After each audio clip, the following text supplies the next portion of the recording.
عنوان: جنگل کا بادشاہ۔ نعرہ: ہر بادشاہ تاج نہیں پہنتا، کچھ صرف حوصلہ رکھتے ہیں۔ آغاز: جنگل کا امتحان۔ گھنے اور پراسرار جنگل زنتار کے بیچوں بیچ ہر طرح کے جانور رہتے تھے: شیر، ہاتھی، بندر، چیتے اور رنگ برنگے پرندے۔ سب جانور ایک دوسرے کے ساتھ امن سے رہتے تھے، لیکن یہ امن صرف اس وقت تک رہا جب تک کہ عقل مند شیر بادشاہ رافان کا انتقال نہ ہوا۔ اس کے بعد جنگل میں بے چینی پھیل گئی۔ طاقتور جانور کمزوروں کو ستانے لگے اور قانون ختم ہو گیا۔ ہر زبان پر ایک ہی سوال تھا: ہمارا نیا بادشاہ کون ہوگا؟ درمیان ایک انوکھے ہیرو کا ابھار۔ جنگل کے ایک دوردراز کونے میں ایک خوبصورت آبشار کے پاس ایک نوجوان شیر زاکو رہتا تھا۔ وہ نہ تو سب سے طاقتور تھا نہ ہی سب سے بڑا، لیکن اس میں ایک خاص خوبی تھی، ایک رحم دل اور بہادر جذبہ۔ زاکو زخمی جانوروں کی مدد کرتا، لڑائیاں روکتا اور کبھی تفریح کے لیے شکار نہ کرتا۔ ایک دن جنگل کے مشرقی حصے میں آگ بھڑک الفاٹے۔ جب سب جانور بھاگ گئے، زاکو الٹا اس آگ کی طرف دوڑا۔ اس نے کئی جانوروں کو بچایا، پرندوں کو دھوئیں سے باہر نکالا اور ایک ننھے ہرن کو اپنی پیٹھ پر اٹھا کر پانی تک پہنچایا۔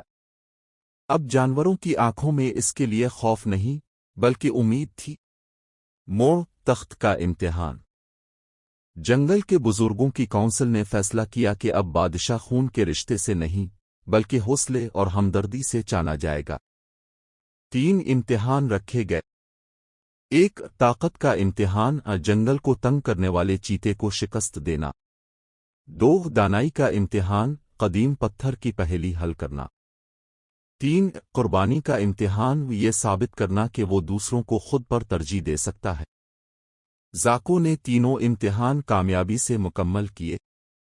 آخری امتحان میں اس نے ایک دشمن کے بچے کو تیز بہتے دریا سے بچایا اور کہا: بادشاہ وہ ہوتا ہے جو سب کی حفاظت کرے، چاہے وہ دشمن ہی کیوں نہ ہو۔ اختتام: جنگل کو بادشاہ مل گیا۔ تمام جانور چاندنی درخت کے نیچے جمع ہوئے، جو تخت نشینی کی مقدس جگہ تھی۔ جب زاکو کو بادشاہ بنایا گیا تو پورا جنگل اس کی گھن گرجدار دیور سے گونج الفاٹے۔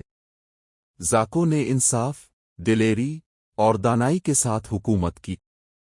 اس کی حکومت میں نہ صرف درخت اور پھول کھلے بلکہ دلوں میں بھی یقین اور اتحاد پیدا ہوا۔